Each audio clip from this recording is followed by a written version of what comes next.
नमस्कार दोस्तों, मैं अमन स्वागत करता हूं आपके अपने YouTube चैनल एजुकेशन हब पे। यह बिहार शिक्षक भर्ती के लिए जीके जीएस का 5वां क्लास है और इसमें जो क्वेश्चन है वह संविधान से संबंधित है।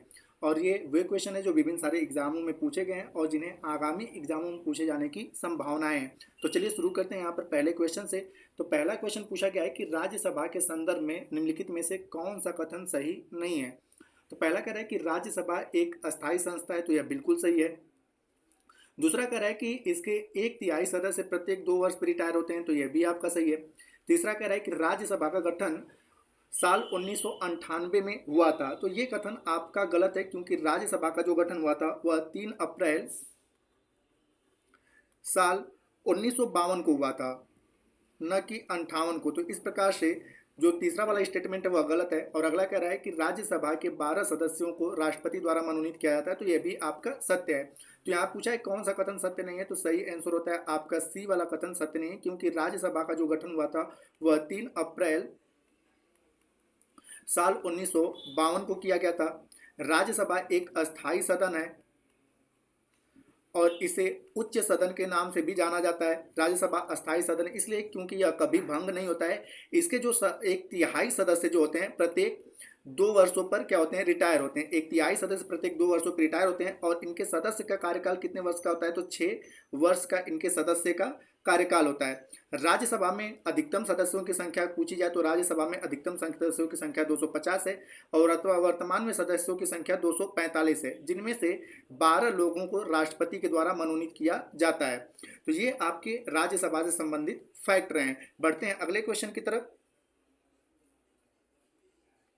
अगला क्वेश्चन है कि योजना किस सूची में वर्णित है, संघ सूची, राज्य सूची, अवशिष्ट सूची या समवर्ती सूची। तो योजना की अगर बात किया जाए तो योजना जो संबंधित है वह समवर्ती सूची से संबंधित है। अब यहाँ पे बात करते हैं समवर्ती सूची की। तो समवर्ती सूची को जो है ऑस्ट्रेलिया के संविधान से लिया गया है। ऑस्ट्रेलिया के संविधान से समवर्ती सूची को लिया गया है। और समवर्ती सूची में वर्तमान समय में कुल विषयों की बात किया जाए तो वर्तमान समय में कुल 52 विषय हैं, लेकिन पहले इसमें विषयों की संख्या कितनी थी, कुल 47 थी, लेकिन वर्तमान समय में कुल 52 विषय हैं। अब यहाँ पे सूचियों की बात करें तो जब भारतीय संविधान की आप अनुसूचियां पढ़ेंगे तो 7वीं अनुसूची में 3 प्रकार की सूचियों का वर्णन किया गया है, संघ सूची, राज्य सूची और समवर्ती सूची। तो यहाँ पर संघ सूची में वो विषय रहते हैं जिनमें कानून बनाने का अधिकार केवल किसको होता है, संघ को होता है। और संघ सूची में वर्तमान समय में कुल विषयों की संख्या 98 है। राज्य सूची की अगर बात किया जाए तो राज्य सूची की वर्तमान समय में कुल विषयों की संख्या कितनी है, 59 है। और समवर्ती सूची में जैसा कि मैंने बताया कि वर्तमान समय में कुल विषयों की संख्या 52 है। संघ सूची के विषयों पर कानून बनाने का अधिकार केवल केंद्र सरकार को होता है। राज्य सूची के विषयों पर कानून बनाने का अधिकार राज्य सरकार को होता है। और समवर्ती सूची पर जो कानून होते हैं वह दोनों बना सकते हैं, लेकिन अवशिष्ट शक्तियां किसके पास होती हैं, केंद्र सरकार के पास होती हैं। बात करते हैं राज्य सूची की, तो राज्य सूची के विषयों पर केंद्र सरकार कानून बना सकती है, बशर्ते वहां पर होना चाहिए कि उस संबंधित प्रस्ताव पर उसे राज्यसभा से, ठीक है, राज्यसभा से अगर समर्थन मिल जाता है तो केंद्र सरकार राज्य सूची के विषयों पर भी कानून बना सकती है। तो हालांकि जो क्वेश्चन पूछा गया है कि इसमें कि समवर्ती सूची योजना किस सूची का विषय है, तो सही आंसर होता है आपका डी कि योजना जो है वह समवर्ती सूची का विषय है। अगला क्वेश्चन है कि सूचना का अधिकार भारत में निम्न में से किस एक को छोड़कर सभी राज्य और केंद्र शासित प्रदेशों में प्रयुक्त किया जा सकता है, आंध्र प्रदेश, अंडमान निकोबार द्वीप समूह, जम्मू कश्मीर और अरुणाचल प्रदेश। तो आपने जैसा कि पता है कि 31 अक्टूबर साल 2019 को जम्मू कश्मीर से, ठीक है, 370 को हटाकर, धारा 370 को हटाकर उसे यूटी मतलब पूर्ण राज्य से केंद्र शासित राज्य का दर्जा दे दिया गया। तो 31 अक्टूबर 2019 से पहले जम्मू कश्मीर में जो था वह सूचना का अधिकार लागू नहीं था, लेकिन 31 अक्टूबर 2019 के बाद जम्मू कश्मीर में भी सूचना का अधिकार लागू है। तो इनमें से कोई नहीं होगा, लेकिन हाँ अगर ये क्वेश्चन अगर आपसे पूछा जाता 2019 से पहले का, तो क्योंकि यह क्वेश्चन 2019 से पहले का है जिसके कारण यह क्वेश्चन दिया गया है, तो क्वेश्चन के अकॉर्डिंग जो आपका सही आंसर होता है सी। हालांकि वर्तमान समय में जम्मू कश्मीर में भी सूचना का अधिकार लागू है। अब यहाँ पे बात करते हैं सूचना के अधिकार को, जिसको कि हम लोग आरटीआई के नाम से जानते हैं, राइट टू इंफॉर्मेशन। तो आरटीआई अधिनियम कब बनाया गया था, तो आरटीआई अधिनियम जो बनाया गया था साल 2005 में आरटीआई अधिनियम बनाया गया था। और इसमें क्या था, इसे हम सूचना का अधिकार के नाम से जानते हैं। तो यहाँ पे जो आपका है कि पूछा गया है कि किस राज्य में, तो वर्तमान समय में सभी राज्यों में, भारत के 28 प्लस 8 राज्यों में, ठीक है, सूचना का अधिकार लागू है, लेकिन 2019 से पहले जम्मू कश्मीर में लागू नहीं था। अगला है कि भारत के दोनों लोकसभा और राज्यसभा में कोरम पूर्ति के लिए सदस्यों का कितना भाग आवश्यक है, 1/20 या 1/10 या 1/5 या 1/33। तो यहाँ पर अगर हम बात करते हैं कि भारत में जो है कोरम पूर्ति के लिए, भारत में कोरम पूर्ति के लिए जो है सदस्यों की संख्या कितनी निर्धारित की गई है, तो 1/10 निर्धारित की गई है, 1/10 निर्धारित की गई है। तो सही आंसर होता है आपका बी। यानी कि जैसे कि वर्तमान समय में लोकसभा में कुल कितने सदस्य हैं, तो 545 है, तो 545 का 1/10 यानी कि लगभग जब तक 55 सदस्य उपस्थित नहीं रहेंगे तब तक कोई सदन लोकसभा का कार्य नहीं करेगा। राज्यसभा में 245 का 1/10 कितना हो जाएगा, तो लगभग आपका 25 सदस्य, ठीक है, जो है अगर नहीं रहेंगे तो राज्यसभा का सदन नहीं चलेगा। तो 1/10 यहाँ पर निर्धारित किया गया है। तो इसी को हम कहते हैं गढ़ पूर्ति। तो आपसे पूछा जा सकता है कि गढ़ पूर्ति के लिए न्यूनतम सदस्यों की संख्या कितनी, तो कुल सदन के सदस्यों का 1/10 का होना अनिवार्य है, अर्थात लोकसभा में 55 और राज्यसभा में 25 सदस्यों का होना अनिवार्य है। अगर इतने सदस्य उपस्थित नहीं होते हैं तो लोकसभा का अध्यक्ष जो है सभा को कुछ समय के लिए स्थगित कर सकता है और राज्यसभा का सभापति भी सभा को स्थगित कर सकता है। तो यहाँ पर सही आंसर होता है बी। और इसकी व्याख्या किसमें की गई है, तो इसकी व्याख्या की गई है आर्टिकल 189(3) क्लॉज में, इसकी आर्टिकल मतलब इसकी व्याख्या की गई है। बढ़ते हैं अगले क्वेश्चन की तरफ। अगला क्वेश्चन है कि संसद द्वारा पास किया हुआ विधेयक तभी एक कानून बन पाता है जब उसे निम्नलिखित में से किसके पास किया हो। ठीक है, तो अब यहाँ पे होता है कि जैसे संसद की अगर बात करें तो संसद में कौन कौन लोग होते हैं, तो लोकसभा, राज्यसभा और राष्ट्रपति, प्रेसिडेंट। उसी प्रकार से एक होता है कार्यपालिका, तो कार्यपालिका में भी लोकसभा, राज्यसभा और प्रेसिडेंट होते हैं। और उसी प्रकार से विधायिका होता है, तो विधायिका में भी कौन कौन लोग होते हैं, लोकसभा, राज्यसभा और राष्ट्रपति होते हैं, प्रेसिडेंट। तो ये लोग विधि बनाने का कार्य करते हैं। तो सबसे पहले अगर कोई कानून जो होता है किसी भी सदन में जा सकता है, अगर लोकसभा में गया, लोकसभा से पास होने के बाद राज्यसभा में अगर गया, तो यहाँ पर यह क्या कहलाता है कि अगर हम कोई कानून विधेयक पेश करते हैं तो उसको हम किस नाम से जानते हैं, विधेयक के नाम से जानते हैं। इसको इंग्लिश में हम कहते हैं बिल। अगर वो लोकसभा राज्यसभा में है तो विधेयक कहलाएगा, और जैसे ही प्रेसिडेंट के पास जाता है और प्रेसिडेंट अगर उस पर सिग्नेचर कर देता है तो अब विधेयक क्या बन जाता है, एक्ट, यानी कि कानून बन जाता है। अगर प्रेसिडेंट इस पे सिग्नेचर नहीं करता है तो अब विधेयक ही रह जाता है, लेकिन जैसे ही प्रेसिडेंट उस पे सिग्नेचर करता है तो उसको हम लोग एक्ट के नाम से जानते हैं, लॉ के नाम से जानते हैं या कानून के नाम से जानते हैं। तो यहाँ पे सही आंसर क्या होता है कि जब तक राष्ट्रपति उस पे सिग्नेचर नहीं करता है तब तक वह एक्ट यानी कि कानून नहीं बनता है, तब तक वह विधेयक ही रहता है। तो सही आंसर होता है आपका डी। अब यहाँ पे कहा गया है कि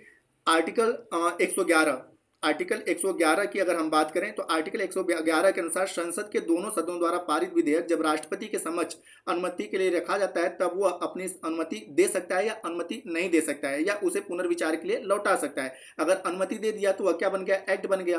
अगर अनुमति नहीं दिया तो वह विधेयक ही रह जाता है। अब यहाँ पे मैंने बताया था कि हमारे संविधान में कुल 4 प्रकार के विधेयक हैं। एक है आपका धन विधेयक, कोई भी विधेयक है जो है धन विधेयक होगा कि वित्त विधेयक होगा, इसका निर्णय कौन लेता है, लोकसभा का अध्यक्ष। दूसरा होता है आपका कॉन्स्टिट्यूशन अमेंडमेंट, संविधान संशोधन विधेयक।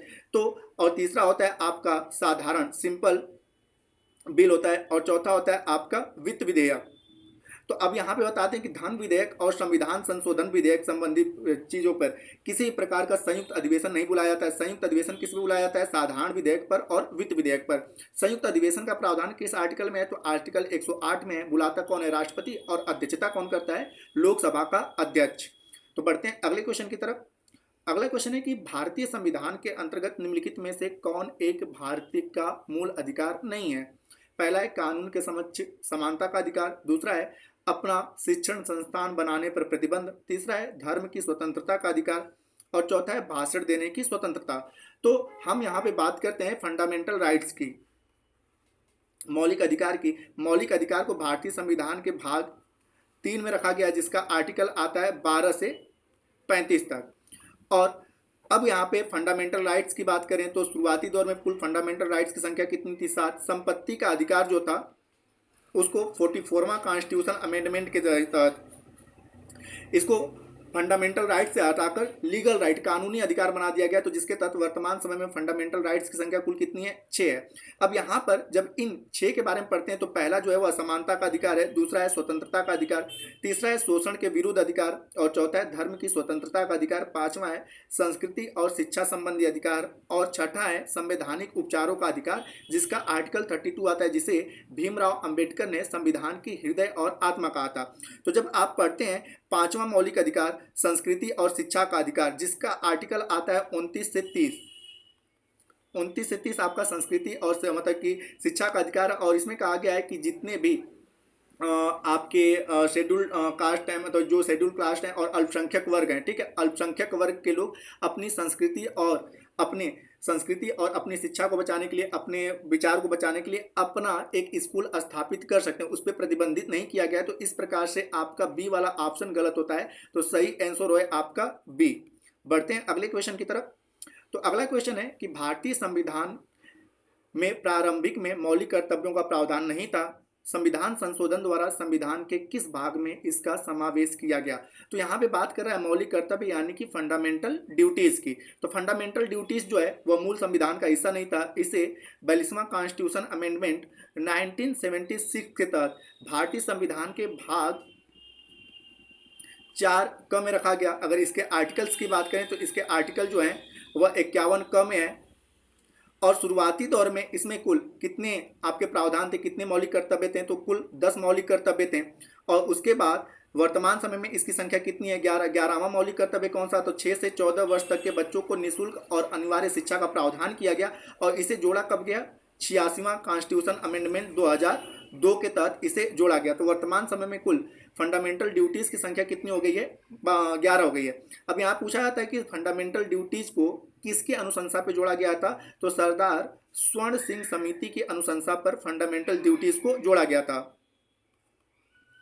तो यहाँ पूछा गया है कि किसमें रखा गया है फंडामेंटल ड्यूटीज को? तो सही आंसर होता है आपका डी कि 4 क में रखा गया। अब यहाँ पे बात करते हैं कि भाग 3 में क्या है? फंडामेंटल राइट्स है। भाग 3 जैसा कोई प्रावधान नहीं है, और भाग 4 में जो है डीपीएसपी यानी कि राज्य के नीति निदेशक तत्व हैं, जिसे आयरलैंड के संविधान से लिया गया है। और जैसा कि पिछले क्वेश्चन मैंने बताया कि फंडामेंटल राइट जो है अमेरिका के संविधान से लिया गया है, तो इसको भी आप याद रखिएगा। बढ़ते हैं अगले क्वेश्चन की तरफ। अगला क्वेश्चन है कि लोकसभा का अध्यक्ष अपना त्याग पत्र किसे संबोधित करते हुए देता है? राष्ट्रपति को, प्रधानमंत्री को, उपराष्ट्रपति को, या उपाध्यक्ष को? तो यहां पर है कि आर्टिकल 93 में लोकसभा के अध्यक्ष और उपाध्यक्ष के पदों की बातें की गई है, और भारतीय संविधान के प्रथम जो लोकसभा अध्यक्ष थे उनका नाम क्या था? जीवी मावलंकर। हर एक फैक्ट को जानते हैं, जीवी मावलंकर प्रथम आपके लोकसभा के अध्यक्ष थे। और अध्यक्ष क्या करता है? तो अध्यक्ष लोकसभा के भंग होने के पश्चात भी नई लोकसभा के गठन तक अपने पद पर बना रहता है। जैसे वर्तमान समय में आपका लोकसभा का चुनाव चल रहा है, तो ये जो लोकसभा का चुनाव चल रहा है तो अध्यक्ष अपने पद पर तब तक बना रहेगा जब तक कि नई लोकसभा का गठन नहीं हो जाता है। अब यहाँ पे होता है कि लोकसभा का अध्यक्ष के अधीन लोकसभा सचिवालय भी कार्य करता है। तो आपसे ये पूछा जाता है कि लोकसभा का जो सचिवालय है किसके अधीन कार्य करता है? तो लोकसभा का जो सचिवालय है लोकसभा के अध्यक्ष के अधीन ही कार्य करता है। लोकसभा के अध्यक्ष के द्वारा महासचिव की नियुक्ति की जाती है। तो लोकसभा में क्या होते हैं? महासचिव। तो ये भी पूछा जाता है कि महासचिव की नियुक्ति कौन करता है? तो लोकसभा का अध्यक्ष ही महासचिव की नियुक्ति करता है। अब यहाँ पे अगर हम बात करें कि लोकसभा का अध्यक्ष अपने त्यागपत्र में किसको संबोधित करता है? तो उपाध्यक्ष को। और लोकसभा का उपाध्यक्ष अपने त्यागपत्र में किसको संबोधित करता है? तो लोकसभा के अध्यक्ष को। ये दोनों लोग अपने में ही एक दूसरे को त्यागपत्र देते हैं। तो यहाँ पे जो सही आंसर होता है आपका वो सही होता है डी कि लोकसभा का अध्यक्ष अपने त्यागपत्र में उपाध्यक्ष को संबोधित करता है। अब यहाँ पे अगर बात करें कि लोकसभा के वर्तमान समय में जो महासचिव हैं तो वो कौन है? उत्पल कुमार हैं। अगर आपसे पूछे कि लोकसभा के वर्तमान समय में महासचिव कौन है तो उत्पल कुमार है। और प्रथम महिला लोकसभा महासचिव कौन थी? तो स्नेहलता श्रीवास्तव थी। महासचिव की अगर बात करें तो प्रथम महिला महासचिव कौन थी? तो स्नेहलता श्रीवास्तव प्रथम महिला महासचिव थी। वर्तमान समय में लोकसभा के अध्यक्ष कौन है? तो ओम बिरला वर्तमान समय में लोकसभा के अध्यक्ष हैं। बढ़ते हैं अगले क्वेश्चन की तरफ। अगला क्वेश्चन है कि भारत के किस राज्य में द्विसदनीय व्यवस्थापिका नहीं है? बिहार में, उत्तर प्रदेश में, पंजाब में या जम्मू कश्मीर में। तो अब यहाँ पे बात करते हैं कि दिए गए क्वेश्चन के अकॉर्डिंग यहाँ पर बिहार में भी द्विसदनी विधायिका है, उत्तर प्रदेश में भी है, पंजाब में नहीं है, कश्मीर में थी लेकिन कश्मीर से भी इसको समाप्त कर दिया गया है। अब यहाँ पे जानते हैं कि भारत में विधानमंडल के गठन की बातें जो संविधान में किया गया है, अनुच्छेद 168 में विधानमंडल के गठन की बातें की गई है। अब यहाँ पे होता है कि विधानमंडल में कौन कौन आता है, तो विधानमंडल में विधानसभा, विधान परिषद और गवर्नर यानी कि राज्यपाल को मिलकर क्या बनता है, आपका विधान मंडल बनता है। अब यहाँ पे आर्टिकल 169 क्या कहता है, तो आर्टिकल 169 के तहत विधानसभा के गठन की बातें की गई हैं। और आगे की अगर बात किया जाए तो आर्टिकल 170 जो है वह विधान परिषद के गठन की बातें करता है। अब यहाँ पे होता है कि जब 31 अक्टूबर साल 2019 को, ठीक है, जम्मू कश्मीर से धारा 370 को हटाया गया तो यहाँ से विधान मंडल को भी क्या कर दिया गया, समाप्त कर दिया गया। तो वर्तमान समय में अब आपसे पूछा जाए कि वर्तमान समय में कुल कितने राज्यों में विधानमंडल हैं, तो कुल 6 राज्यों में है। एक आपका यूपी है, बिहार है, आंध्र प्रदेश है, तेलंगाना है, ठीक है, आंध्र प्रदेश, तेलंगाना, कर्नाटक और आपका तमिलनाडु है, ठीक है। इनके पास, इन 6 राज्यों के पास क्या है, आपका विधान द्विसदनी व्यवस्थापिका है। तो वर्तमान समय में इन 6 राज्यों के पास है। जम्मू कश्मीर में पहले था लेकिन 31 अक्टूबर साल 2019 से इसको हटा दिया गया। अब यहाँ पे होता है कि विधान परिषद में सदस्यों की संख्या न्यूनतम कितनी हो सकती है, तो विधान परिषद में जो है अगर आपसे पूछा जाए कि न्यूनतम सदस्यों की संख्या कितनी हो सकती है, तो 40 हो सकती है। और अधिकतम सदस्यों की संख्या कितनी हो सकती है, तो विधानसभा के कुल संख्या का 1/3 हो सकता है। अधिकतम कितना हो सकता है, तो विधानसभा की कुल, जैसे कि उत्तर प्रदेश में विधानसभा में कुल सदस्यों की संख्या कितनी है, 103, तो 103 का 1/3 अधिकतम हो सकता है। और न्यूनतम यहाँ पर कितना हो सकता है, 40 हो सकता है। विधान परिषद का जो गठन होता है इनके, यह भी एक अस्थायी सदन या कभी भंग नहीं होता है। इनके सदस्यों का कार्यकाल कितने वर्ष का होता है, 6 वर्ष का होता है। तो हालांकि दिए गए क्वेश्चन के अकॉर्डिंग अगर वर्तमान समय की बात करें तो आपका सी और डी दोनों ऑप्शन सही होता है। बढ़ते हैं अगले क्वेश्चन की तरफ। अगला क्वेश्चन है कि सत्य कथन का चुनाव करें। पहला कह रहा है कि राज्यसभा में 11 सदस्यों को राष्ट्रपति के द्वारा मनोनीत किया जाता है, तो यह गलत है क्योंकि राष्ट्रपति राज्यसभा में कुल 12 सदस्यों को मनोनीत करता है। दूसरा कह रहा है आपका कि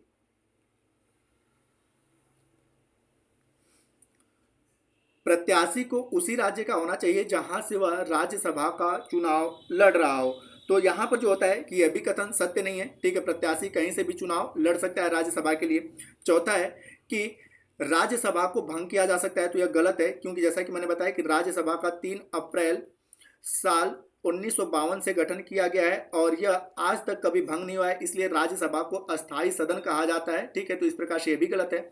और अगला कह रहा है कि लोकसभा में राष्ट्रपति 2 सदस्यों को मनोनीत करते हैं, तो यह सही है, लेकिन वर्तमान समय के अनुसार यह भी गलत है क्योंकि 2 एंग्लो इंडियन को मनोनीत किया जाता था। इसके भी प्रावधान को वर्तमान समय में समाप्त कर दिया गया है। तो यहाँ पर अगर क्वेश्चन वर्तमान समय की अगर बात करें तो इनमें से कोई भी कथन सत्य नहीं है, कोई भी कथन सत्य नहीं है क्योंकि अब लोकसभा में भी 2 मनोनयन को क्या कर दिया गया है, समाप्त कर दिया गया है। अब यहाँ पे बातें करते हैं कि प्रश्नकाल के अनुसार जो होता है कि बेसिक तौर पे कि जब प्रश्न यह पूछा गया था उस समय तक क्या था कि लोकसभा में राष्ट्रपति 2 लोगों को मनोनीत करता था, लेकिन अभी 2 लोगों के मनोनयन को क्या कर दिया गया है, समाप्त कर दिया गया है।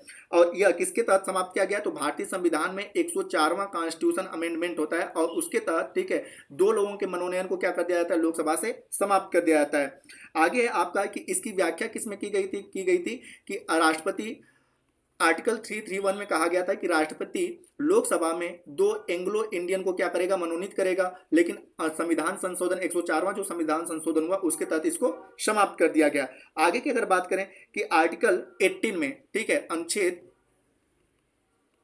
80 में जो है वह राज्यसभा की व्याख्या की गई है और अनुच्छेद 80 में ये चीज कहा गया है कि राष्ट्रपति, ठीक है, राज्यसभा में कितने लोगों को, 12 लोगों को मनोनीत करेगा और वह किन क्षेत्र से रहने चाहिए, तो ये होना चाहिए कला, साहित्य, विज्ञान और समाज सेवा से। लोकसभा को निम्न सदन या जनता का सदन कहा जाता है और जैसा कि जो राज्यसभा है मैंने बताया कि एक अस्थायी सदन है, यह कभी भंग नहीं होता है। इसके सदस्यों का कार्यकाल 6 वर्ष का होता है, प्रत्येक 2 वर्ष पे 1/3 सदस्य इसके क्या होते हैं, रिटायर होते हैं। आगे कहा गया है कि अनुच्छेद आर्टिकल 64 में, ठीक है, ये उपराष्ट्रपति का है, तो आर्टिकल 64 में कहा गया है कि उपराष्ट्रपति जो होगा वह राज्यसभा का क्या होगा, सभापति होगा। तो यहाँ पे हम आपसे जिक्र कर दें कि आपसे पूछा जाता है कि किस सदन का सभापति उस सदन का सदस्य नहीं होता है, तो राज्यसभा का जो सभापति होता है उस सदन का सदस्य नहीं होता है। और राज्यसभा के सभापति का कार्यकाल कितने वर्ष का होता है, तो 5 वर्ष का होता है, क्योंकि राज्यसभा का सभापति कौन है, वाइस प्रेसिडेंट है, और वाइस प्रेसिडेंट का कार्यकाल 5 वर्ष का होता है। और अन्य सदस्यों का कार्यकाल कितने साल का होता है, तो 6 साल का होता है। बढ़ते हैं अगले क्वेश्चन की तरफ। आगे कहा गया है कि राज्यसभा में गणपूर्ति हेतु कितने सदस्यों की आवश्यकता होती है। तो यहां पर मैंने आपको बताया कि किसी भी सदन में, ठीक है, यहां पर आर्टिकल, भारतीय संविधान का जो आर्टिकल है 100 है, और भारतीय संविधान का आर्टिकल ये कहता है कि लोकसभा हो या राज्यसभा हो, इनके कुल सदस्यों का 1/10 भाग, ठीक है, जब तक नहीं रहेंगे तब तक सदन आगे नहीं बढ़ेगा। तो जैसा कि मैंने बताया कि वर्तमान समय में लोकसभा में कुल सदस्यों की संख्या कितनी है, अगर आपसे अधिकतम पूछे तो 552, और वर्तमान समय की बात करें तो 545 है। और 545 का 1/10 कितना होता है, तो 55 होता है। और राज्यसभा में अगर बात की जाए राज्यसभा की, तो राज्यसभा में मैक्सिमम सदस्यों की संख्या कितनी है, तो 250 है, लेकिन वर्तमान समय में इनकी संख्या कितनी है, 245 है। तो 245 का 1/10 आप करेंगे तो कितना आएगा, 25 आएगा। तो यहाँ पे पूछा गया राज्यसभा के लिए गणपूर्ति हेतु न्यूनतम सदस्यों की संख्या कितनी होनी चाहिए, तो सही आंसर होता है आपका ए, ठीक है, गणपूर्ति होती न्यूनतम सदस्यों की संख्या कितनी होनी चाहिए, 25 होनी चाहिए। अब यहाँ पे जो आपका है, अगर यहीं पे पूछ लिया जाता है कि लोकसभा के लिए, तो लोकसभा के लिए 55, और इसकी व्याख्या किसमें की गई है, आर्टिकल 100 में क्या गया है कि सदन की सदस्यों की संख्या का 1/10 जब तक नहीं रहेगा तब तक सदन कार्य नहीं करेगा। इसी को हम लोग गणपूर्ति के नाम से जानते हैं। अगला जो क्वेश्चन है, संसद की प्राक्कलन समिति है अस्थाई, अस्थाई, न्यायिक या इनमें से कोई नहीं। तो संसद की जो प्राक्कलन समिति है वह एक प्रकार की अस्थाई समिति है, तो सही आंसर होता है आपका ए। अब जानते हैं यहाँ पर प्राक्कलन समिति के बारे में। तो प्राक्कलन समिति में केवल प्राक्कलन समिति, तो प्राक्कलन समिति में केवल लोकसभा के ही सदस्य होते हैं, सभा के सदस्य होते हैं, और इनमें सदस्यों की संख्या कुल कितनी होती है, तो इनमें सदस्यों की कुल संख्या 30 होती है। प्राक्कलन समिति के मुख्य कार्य क्या होता है, तो मितव्ययता और प्रशासनिक कुशलता से संबंधित सुझाव देना होता है। प्राक्कलन समिति का अध्यक्ष हमेशा सत्ता पक्ष का नेता होता है। इसका जो अध्यक्ष होगा, जो सत्ता पक्ष होगा, रूलिंग पार्टी होगी, उसी का सदस्य ही सत्ता पक्ष का नेता होता है। इस समिति के सदस्यों का कार्यकाल कितने का होता है, तो इस समिति के जो सदस्य होते हैं उनका कार्यकाल जो होता है वह 1 साल का होता है, 1 साल का इनका होता है। और प्राक्कलन समिति को लोक लेखा समिति का जुड़वा वाहन कहा जाता है, तो इसे लोक लेखा समिति का जुड़वा वाहन कहा जाता है। बढ़ते हैं अगले क्वेश्चन की तरफ। तो अगला क्वेश्चन है कि भारत में वन नीति 1952 को संशोधन कब किया गया था, 1960 में, 1970 में, 1980 में या 1988 में। तो 1952 के वन नीति को साल 1988 में संशोधित किया गया था, तो सही आंसर होता है आपका डी। अब यहाँ पे जानते हैं कि भारत में राष्ट्रीय वन नीति जो था 1952 के अनुसार, ठीक है, जो राष्ट्रीय वन नीति बनाई गई थी 1952 में, इसके अनुसार देश की कुल क्षेत्रफल के 33% भूभाग पर क्या होने चाहिए, वन होने चाहिए। अब यहाँ पे बात करते हैं कि 1952 के राष्ट्रीय वन नीति को संशोधित करते हुए 1988 में क्या कहा गया, तो इसमें भी यही कहा गया था कि 33% भूभाग पे क्या होना चाहिए, वन होना चाहिए। दूसरा कि सामाजिक वानिकी कार्यक्रम को बढ़ावा देते हुए वृक्षारोपण को प्रोत्साहित किया गया था, और पारिस्थितिकीय संतुलन को कायम रखना इत्यादि कहा गया था। आगे कह रहा है कि सार्वजनिक और निजी भूमि पर वृक्षारोपण को बढ़ावा देने के उद्देश्य से सर्वप्रथम राष्ट्रीय कृषि आयोग का स्थापना कब किया गया था, तो 1976 में राष्ट्रीय कृषि आयोग का स्थापना किया गया था, और इसका उद्देश्य क्या था, तो सार्वजनिक और निजी भूमि पर वृक्षारोपण को बढ़ावा देना। अगला क्वेश्चन है कि भारत में राष्ट्रपति चुने जाने से पूर्व रामनाथ कोविंद कहाँ के गवर्नर थे, बिहार के, उत्तर प्रदेश के, या मेघालय के, या पश्चिम बंगाल के। तो यहाँ पर बात करते हैं कि राष्ट्रपति चुने जाने से पूर्व जो रामनाथ कोविंद थे वह बिहार राज्य के गवर्नर थे, तो सही आंसर होता है ए। अब इनके कार्यकाल की अगर बात करें तो इनका जो कार्यकाल था वह था 25 जुलाई 2017 से लेकर, राष्ट्रपति के कार्यकाल की बात करें कि इनके राष्ट्रपति का जो कार्यकाल था 25 जुलाई 2017 से लेकर जो था 25 जुलाई 2022 तक। 2022 तक इनका राष्ट्रपति का कार्यकाल रहा। रामनाथ कोविंद का अगर जन्म की बात किया जाए तो रामनाथ कोविंद जो थे इनका जन्म कानपुर जिले में हुआ था। रामनाथ कोविंद भारत के दूसरे दलित राष्ट्रपति थे। और प्रतिभा देवी पाटिल जो है, अगर प्रतिभा देवी पाटिल की बात किया जाए कि जो पहली महिला राष्ट्रपति बनी थी, यह राष्ट्रपति बनने से पहले किस राज्य की राज्यपाल थी, तो प्रतिभा देवी जो पाटिल थी वह राजस्थान राज्य की राज्यपाल रह चुकी थी। और आगे की अगर बात करें तो वर्तमान समय में 15वीं राष्ट्रपति हैं द्रौपदी मुर्मू। द्रौपदी मुर्मू जो है झारखंड राज्य की राज्यपाल रह चुकी हैं, जो भारत की 15वीं जो है राष्ट्रपति चुनी गई हैं, और साथ ही साथ दूसरी महिला राष्ट्रपति और पहली आदिवासी महिला राष्ट्रपति। तो यहाँ पे सभी के बारे में मैंने बताया कि प्रतिभा देवी पाटिल कहाँ की थी, राजस्थान की, रामनाथ कोविंद बिहार से थे, और वर्तमान समय में जो है द्रौपदी मुर्मू, ठीक है, यह झारखंड राज्य की राज्यपाल रह चुकी हैं। बढ़ते हैं अगले क्वेश्चन की तरफ। अगला क्वेश्चन है कि निम्नलिखित में से कौन सा एक आदेश किसी व्यक्ति को गैर कानूनी ढंग से बंदी बनाए जाने पर उसकी स्वतंत्रता सुनिश्चित करने के लिए उच्चतम न्यायालय द्वारा जारी किया जा सकता है? बंदी प्रत्यक्षीकरण या परमादेश या उत्प्रेषण या अधिकार पृच्छा। तो जब हम पढ़ते हैं फंडामेंटल राइट्स, मौलिक अधिकार, और मौलिक अधिकार मैंने बताया कि जैसा कि कुल वर्तमान समय में 6 मौलिक अधिकार है, तो इसका जो 6वां मौलिक अधिकार है जिसकी व्याख्या आर्टिकल 32 में किया गया है, तो इसमें कुल आपके 5 प्रकार के रीटों का प्रावधान है। तो सुप्रीम कोर्ट जो है, ठीक है, अनुच्छेद 32 के तहत 5 प्रकार की रीट, और आर्टिकल 226 के तहत हाई कोर्ट जो होता है वह क्या करता है, रीट जारी करता है। अनुच्छेद 32 के तहत कौन, सुप्रीम कोर्ट, और अनुच्छेद 226 के तहत हाई कोर्ट रीट जारी करता है। ये 5 रीट कौन सा है, 4 आपके सामने दिख रहे हैं। 5वां जो रीट होता है वो होता है आपका, 5वां जो रीट होता है वह 5वां रीट है परमादेश। परमादेश। अब यहाँ पे होता है कि जब मौलिक अधिकारों का हनन होता है तो आर्टिकल 32 के तहत सुप्रीम कोर्ट रीट जारी करता है, और 226 के तहत हाई कोर्ट रीट जारी करता है। और दिया गया जो क्वेश्चन है, ठीक है, इस क्वेश्चन के अकॉर्डिंग जो बात कर रहा है यहाँ पर आपका होगा सही आंसर कि बंदी प्रत्यक्षीकरण, ठीक है, गैर कानूनी ढंग से बंदी मतलब किसी व्यक्ति को गिरफ्तार किया जाता है तो यहाँ पे हाई कोर्ट और सुप्रीम कोर्ट जो होता है बंदी प्रत्यक्षीकरण रीट जारी करता है। तो सही आंसर होता है आपका ए। तो दोस्तों यह जीके जीएस से संबंधित आपका 5वां क्लास रहा। उम्मीद करता हूं कि आपको यह वीडियो पसंद आ रहा होगा। वीडियो पसंद आए तो वीडियो को लाइक करें, कमेंट करें तथा अपने दोस्तों के साथ शेयर करें, और चैनल पर नए तो चैनल को सब्सक्राइब अवश्य करें। तथा इस पीडीएफ के लिए आप हमारे टेलीग्राम से जुड़ सकते हैं जिसका लिंक वीडियो की डिस्क्रिप्शन में दिया हुआ है। तो वीडियो के अंत तक बने रहने के लिए धन्यवाद। मिलते हैं जल्दी नेक्स्ट वीडियो में।